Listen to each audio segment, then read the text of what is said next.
One thing I want to get out of the way now, this video is not primarily for builders, redstoners, those who play multiplayer, or those who primarily play custom maps. You literally made Incinerator! Oh my fucking god. This video is solely for Minecraft as a survival game and how the updates impact that particular element of the game. For us to see what has changed about Minecraft updates, we need to head back in time to the alpha and beta stages of the game. Now, for really old school players, Secret Fridays were really something to behold, as not to just unknowingly add features in the game for the player base to discover. Minecarts, dungeons, sneaking, and redstone were all added in these updates. By the time beta 1.3 rolled around, we had beds which would allow you to skip the night, like it or not. Soon after this, we had wolves which you could use with skeleton bones to tame. Prior to this, skeleton bones only really had the purpose of making very overpowered bone meal and white dye. Power rails were added in beta 1.5, which made rail transit significantly more efficient. Towards the end of the beta, we would get the hunger mechanic, which greatly changed how players interacted with food in the game. Again, like it or not. Mineshafts got added to incentivize exploring, and mind you, back then they actually had worthwhile loot. And mushroom biomes had the unique property of spawning no hostile mobs. No. To be honest with you, I don't know why Mojang hasn't once attempted to add another biome like the mushroom one. It's genuinely unique and just feels like a lot of wasted potential. The end was added with release version 1.0, which gave a plethora of uses to past features, along with adding many new ones for us to play around with. Nether fortresses, for instance, gave us new mobs such as the Blaze, and their drops could be used with Ender Pearls to create Eyes of Ender. And with those Eyes of Ender, you could find the stronghold to get to the endgame and defeat the dragon.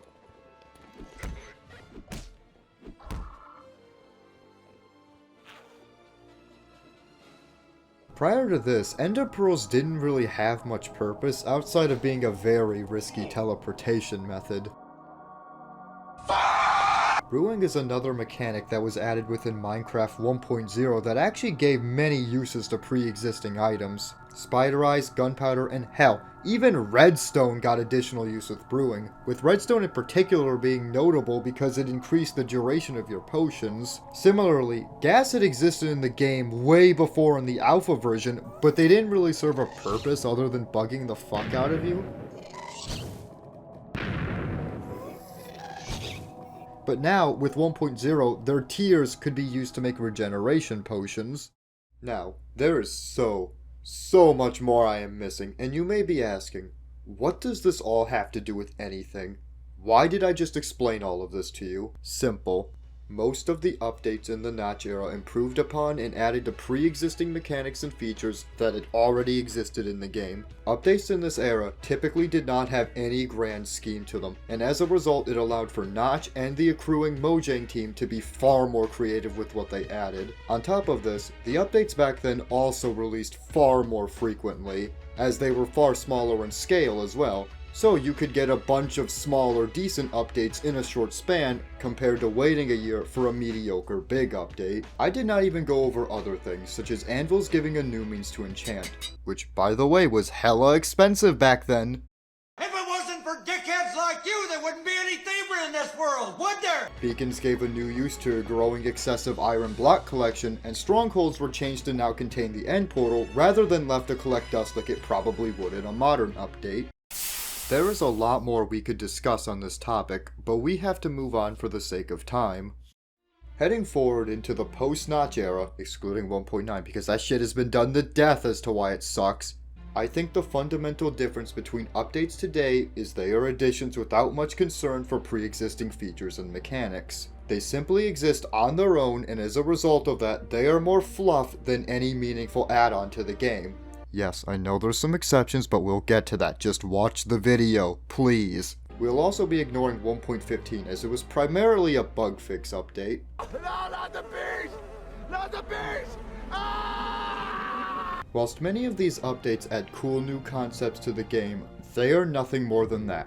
Concepts. The new cave generation, near all of 1.10, copper, and woodland mansions do not fundamentally change how you play the game at all. Copper especially has just taken the place of pre-1.14 emeralds, and woodland mansions are so ostentatiously rare that by the time you find one, the loot they provide is simply not worth the effort. Similarly, the fossils and polar bears added in 1.10 do not do anything for the game. Fossils are again so rare by the time you find them, you will not need them. The ones in the Nether are even worse because despite being more common, you will have sufficient food by then most likely. As for the caves, we will get to those in just a moment.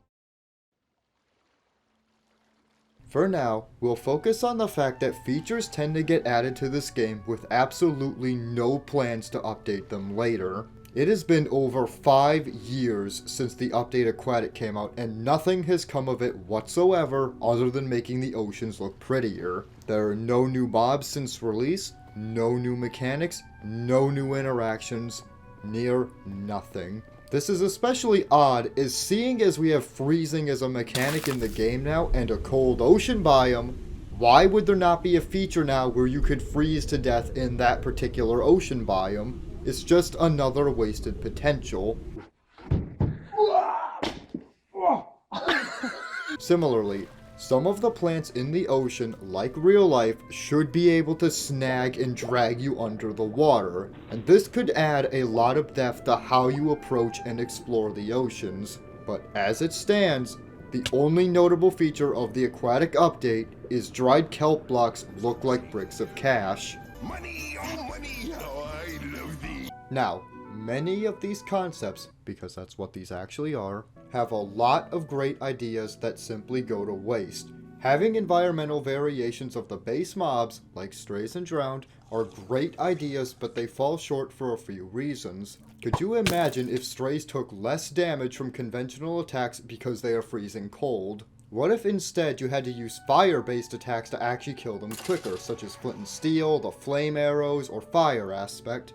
Or what about drowned? What if they didn't burn in the sunlight because they're wet? And what if they could pull you under the water with every hit they did with you? Things like this would fundamentally change how you interact with these mobs, but instead, all we get is annoying variations of their base counterparts that simply give you potion effects. There is nothing unique about them. On the other hand, the modern cave generation is expansive to be sure, but it doesn't add any substance. There are no new mobs, no new ways to interact with these caves, nothing innovative. But there is one exception. The Deep Dark. It is a phenomenal feature because it fundamentally changes how you traverse caves. The Warden is such a threat to the player, you have to do absolutely everything in your power to not make sound, because this thing can one-shot you even in full diamond.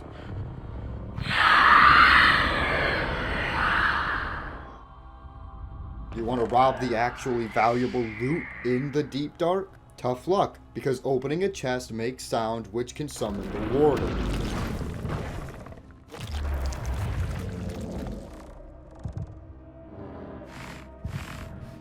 What makes navigating the Deep Dark so unique and fun is the fact that it is scary. You have to approach it differently than you would normal caves, or simply put, you will die and lose everything you have.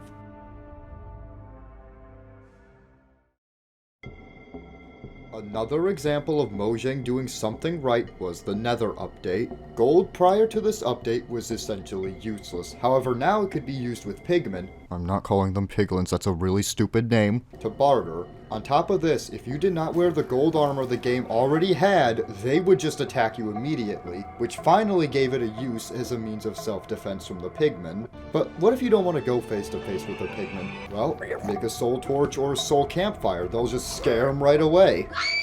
You need new ways to scale the Nether to mine that gold way at the top? Well, those twisted vines are a pretty good solution because you can just climb them right up to the top and grab those gold nuggets.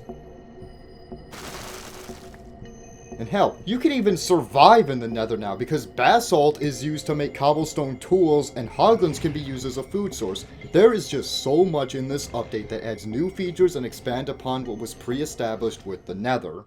The final exception I want to bring up is the Village and Pillage update. Prior to this, villagers were a notoriously useless mob that people just murdered and ransacked. Here we go. He drops into the villager mincer. He gets grinded up. All of the items fly out of him. However, today, players ransack and enslave the villagers instead for their overpowered trades. You will see your son or daughter through a metal grate for half an hour a week. But this did have advantages. Old items such as cauldrons and brewing stands got new uses, as they are now used to give villagers their occupations, which you use to get said overpowered trades. There are even slews of items added to Java Edition just for the purpose of helping the trades out. And for my fellow Pocket Edition 2012 veterans,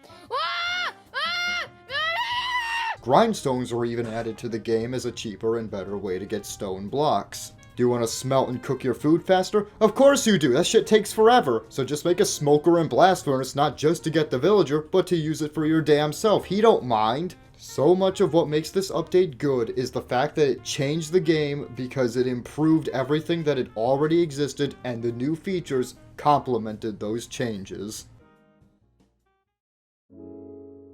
So, where are we at now with 1.20 being out? Well, as this video can probably tell you, not too great in my opinion. This update embodies a lot of the issues with modern Minecraft updates. Bamboo planks, cherry wood, pottery, and camels are all nice decorative features, but they are not going to fundamentally change how you play this game at all. In fact, for its one core purpose, bamboo is kind of useless to begin with because people are not going to build scaffolding. You're just going to pile up with dirt blocks like you always have. As for the pottery pots, there's just one problem with the fact you can store items in them.